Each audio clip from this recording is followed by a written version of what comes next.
हर महादेव।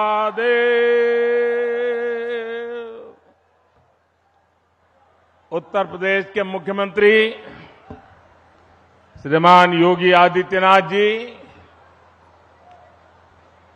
मंच पर विराजमान यूपी सरकार के अन्य मंत्रीगण, जनप्रतिनिधिगण, इस कार्यक्रम में मौजूद देश के खेल जगत से जुड़े सभी वरिष्ठ महानुभाव और मेरे प्यारे काशी के परिवारजनों, आज फिर से बनारस आवे का मौका मिलल हो। जौन आनंद बनारस में मिलला ओकर व्याख्या असंभव है। एक बार फिर बोलिए, ओम नमः पार्वती पतये हर हर महादेव। आज मैं एक ऐसे दिन काशी आया हूं जब चंद्रमा के शिव शक्ति पॉइंट तक पहुंचने का भारत का 1 महीना पूरा हो रहा है। शिव शक्ति यानी वो स्थान जहां बीते महीने की 23 तारीख को हमारा चंद्रयान लैंड हुआ था। एक शिव शक्ति का स्थान चंद्रमा पर है, दूसरा शिव शक्ति का स्थान ये मेरी काशी में है। आज शिव शक्ति के स्थान से शिव शक्ति के उस स्थान पर भारत की विजय की मैं फिर से बधाई देता हूं। मेरे परिवारजनों, जिस स्थान पर हम सब इकट्ठा हुए हैं वह एक पावन स्थल जैसा है। यह स्थान माता विंध्यवासिनी के धाम और काशी नगरी को जोड़ने वाले रास्ते का एक पड़ाव है। यहां से कुछ दूर पर भारतीय लोकतंत्र के प्रखर पुरुष और पूर्व केंद्रीय मंत्री राजनारायण जी का गांव मोतीकोट है। मैं इस धरती से आदरणीय राजनारायण जी और उनकी जन्मभूमि को सर झुका करके प्रणाम करता हूं। मेरे प्यारे परिवारजनों, काशी में आज एक इंटरनेशनल क्रिकेट स्टेडियम की आधारशिला रखी गई है। ये स्टेडियम न सिर्फ वाराणसी बल्कि पूर्वांचल के युवाओं के लिए एक वरदान जैसा होगा। ये स्टेडियम जब बनकर तैयार हो जाएगा तो इसमें एक साथ 30,000 से ज्यादा लोग बैठकर के मैच देख पाएंगे। और मैं जानता हूं, जब से इस स्टेडियम की तस्वीरें बाहर आई हैं, हर काशीवासी गदगद हो गया है। महादेव की नगरी में ये स्टेडियम, उसकी डिजाइन स्वयं महादेव को ही समर्पित है। इसमें क्रिकेट के एक से बढ़कर एक मैच हो गए। इसमें आसपास के युवा खिलाड़ियों को अंतर्राष्ट्रीय स्तर के स्टेडियम में ट्रेनिंग का मौका मिलेगा और इसका बहुत बड़ा लाभ मेरी काशी को होगा। मेरे परिवारजनों, आज क्रिकेट के जरिए दुनिया भारत से जुड़ रही है। दुनिया के नए नए देश क्रिकेट खेलने के लिए आगे आ रहे हैं। जाहिर है, आने वाले दिनों में क्रिकेट मैचों की संख्या भी बढ़ने जा रही है और जब क्रिकेट मैच बढ़ेंगे तो नए नए स्टेडियम भी जरूरत पड़ने वाली है। बनारस का ये इंटरनेशनल क्रिकेट स्टेडियम इस डिमांड को पूरा करेगा। पूरे पूर्वांचल का चमकता हुआ ये सितारा बनने वाला है।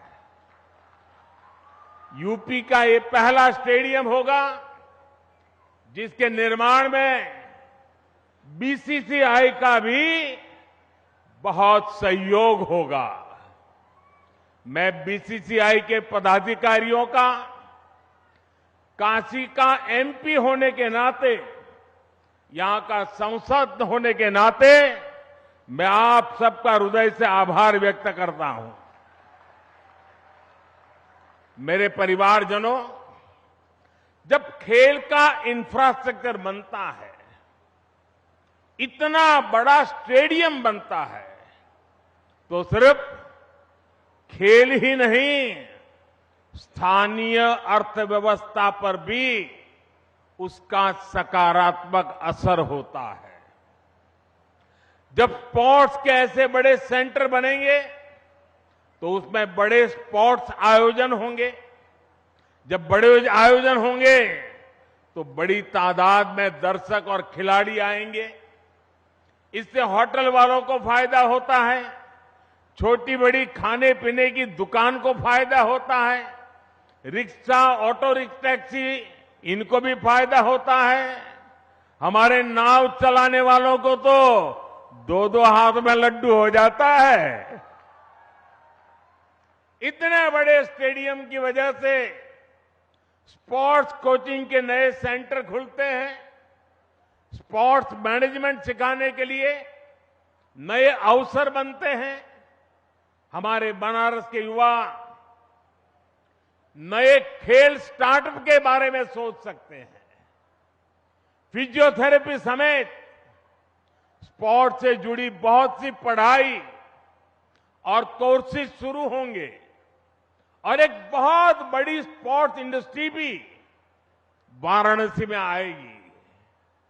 मेरे प्यारे परिवारजनों, एक समय था जब माता पिता बच्चों को इस बात के लिए डांटते थे कि हमेशा खेलते ही रहोगे क्या, कुछ पढ़ाई वढ़ाई करोगे कि नहीं, यही हुड़दंग करते रहोगे क्या, यही सुनना पड़ता था। अब समाज की सोच बदली है। बच्चे तो पहले से ही सीरियस थे ही, अब माता पिता भी स्पोर्ट्स को लेकर के गंभीर हुए हैं। अब देश का मिजाज ऐसा बना है कि जो खेलेगा वही खिलेगा। साथियों, पिछले एक दो महीने पहले मैं मध्य प्रदेश का एक आदिवासी इलाका शहडोल के आदिवासी गांव में गया था। वहां मुझे कुछ नौजवानों से मिलने का अवसर मिला और मैं सचमुच में वहां का दृश्य और उनकी बातें सुनकर के इतना प्रभावित हुआ। उन युवकों ने मुझे कहा कि ये तो हमारा मिनी ब्राजील है। मैंने कहा भाई तुम मिनी ब्राजील कैसे बन गए हो? बोले हमारे यहां हर घर में फुटबॉल का खिलाड़ी है। और कुछ लोगों ने मुझे कहा कि मेरे परिवार में 3-3 पीढ़ी नेशनल फुटबॉल प्लेयर रही है।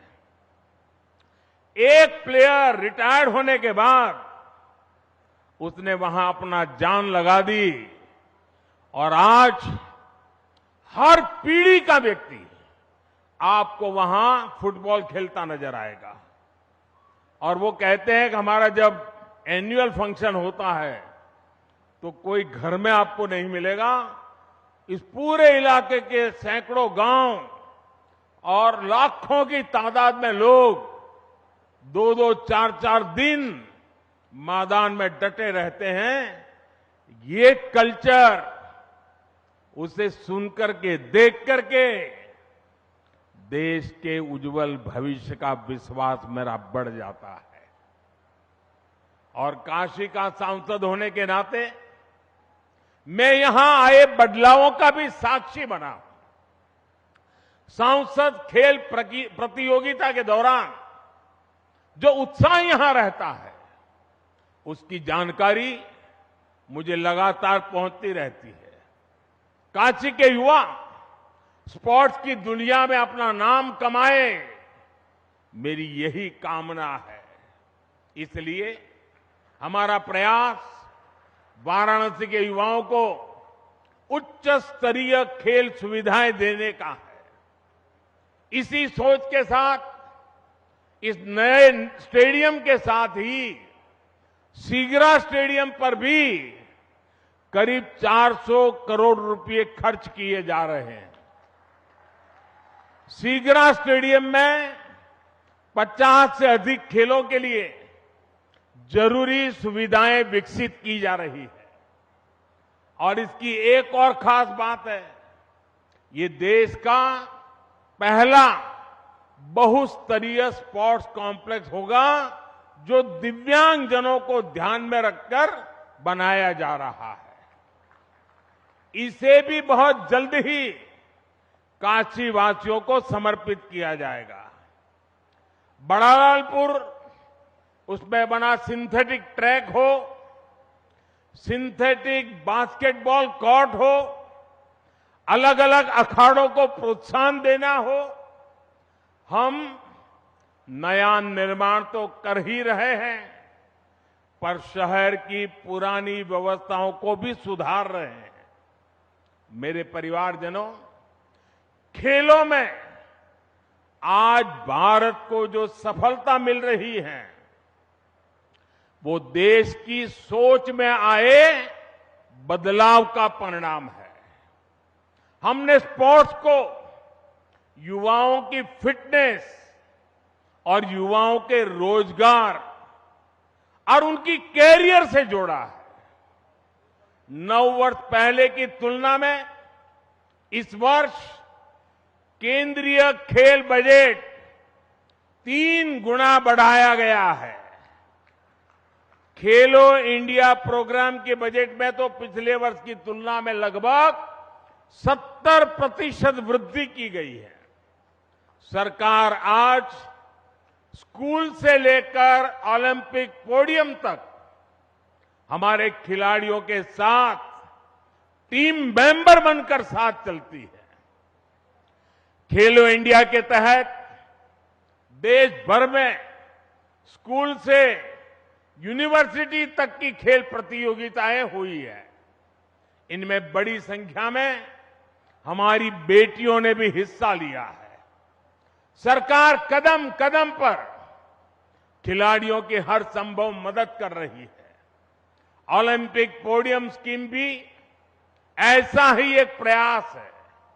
इसके तहत देश के शीर्ष खिलाड़ियों को सरकार पूरे साल में खाने पीने, फिटनेस से लेकर ट्रेनिंग तक लाखों रुपए की मदद देती है।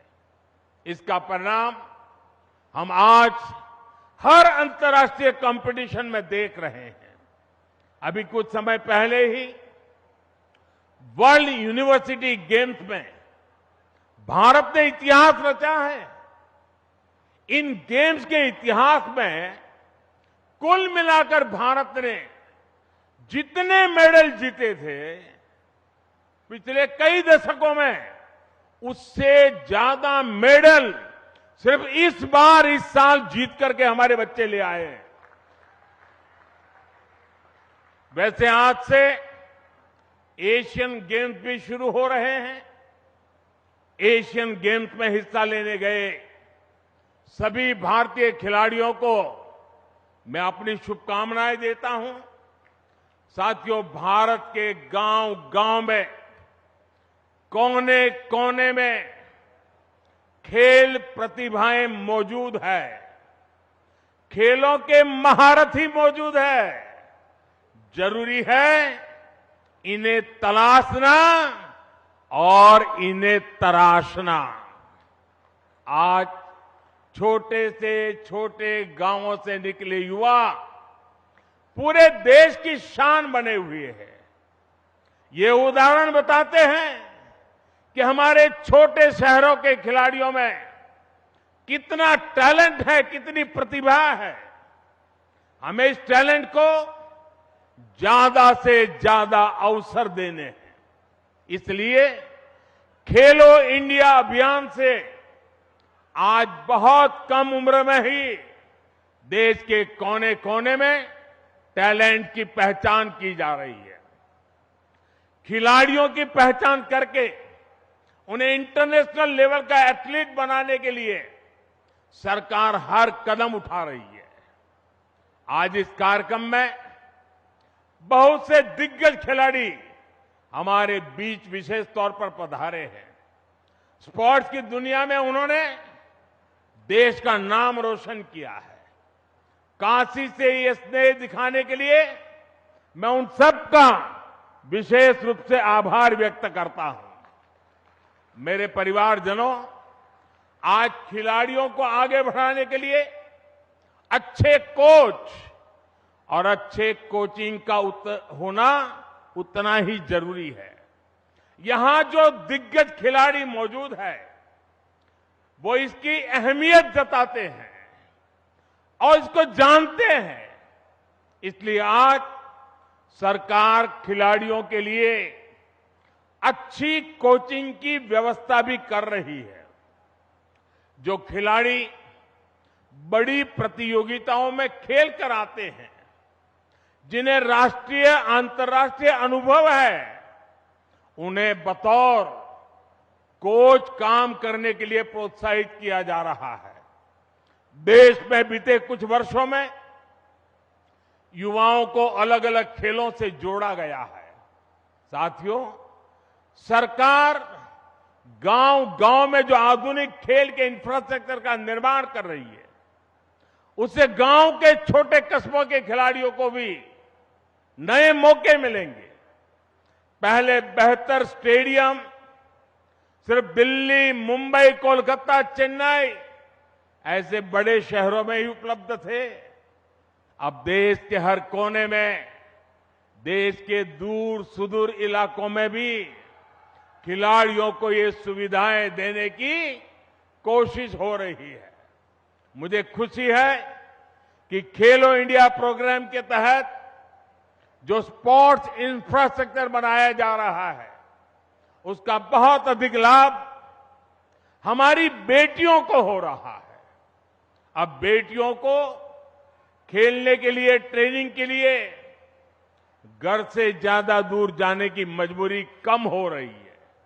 साथियों, नई नेशनल एजुकेशन पॉलिसी में खेल को उसी कैटेगरी में रखा गया है जैसे साइंस, कॉमर्स या दूसरी पढ़ाई हो।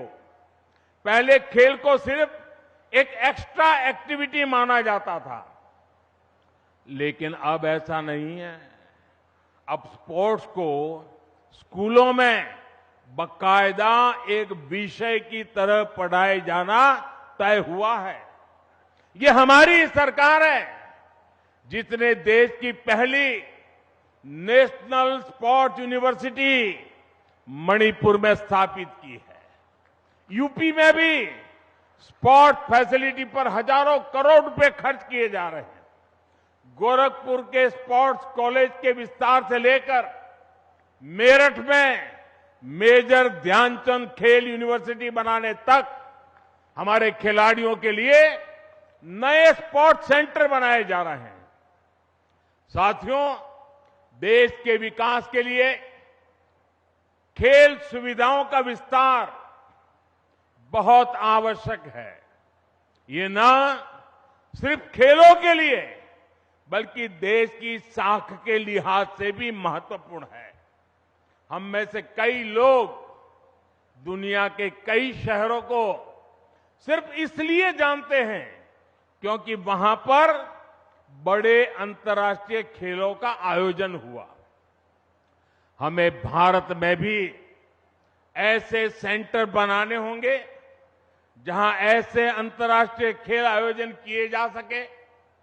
यह स्टेडियम जिसकी आधारशिला आज रखी गई है, खेलों के प्रति हमारे इसी संकल्प का साक्षी बनेगा। ये स्टेडियम बस ईंट और कंक्रीट से बना हुआ एक मैदान नहीं होगा, बल्कि ये भविष्य के भारत का एक भव्य प्रतीक बनेगा। मैं खुद को भाग्यशाली मानता हूं कि हर विकास कार्य के लिए मेरी काशी अपना आशीर्वाद लिए मेरे साथ खड़ी रहती है। आप लोगों के बिना काशी में कोई भी कार्य सिद्ध नहीं हो सकता है। आपके आशीर्वाद से हम काशी के कायाकल्प के लिए इसी तरह विकास के नए अध्याय लिखते रहेंगे। एक बार फिर काशी के लोगों को, पूरे पूर्वांचल को क्रिकेट स्टेडियम के शिलान्यास की मैं बहुत बहुत बधाई देता हूं। हर हर महादेव। धन्यवाद। तो अपने संसदीय क्षेत्र पहुंचे प्रधानमंत्री नरेंद्र मोदी ने संवाद स्थापित किया और साथ ही साथ आम जनता को संबोधित करते हुए प्रधानमंत्री ने कहा कि काशी बदलावों की साक्षी बन रही है। प्रधानमंत्री ने इस बात का जिक्र किया कि जो खेलेगा अब वही खिलेगा। बेटियों को किस तरीके से आगे बढ़ाया जा रहा है ये उन्होंने कहा। वाराणसी को उच्च स्तरीय खेल की सुविधा मिलेगी और यहाँ पर इस निर्माण से काफी ज्यादा फायदा होगा।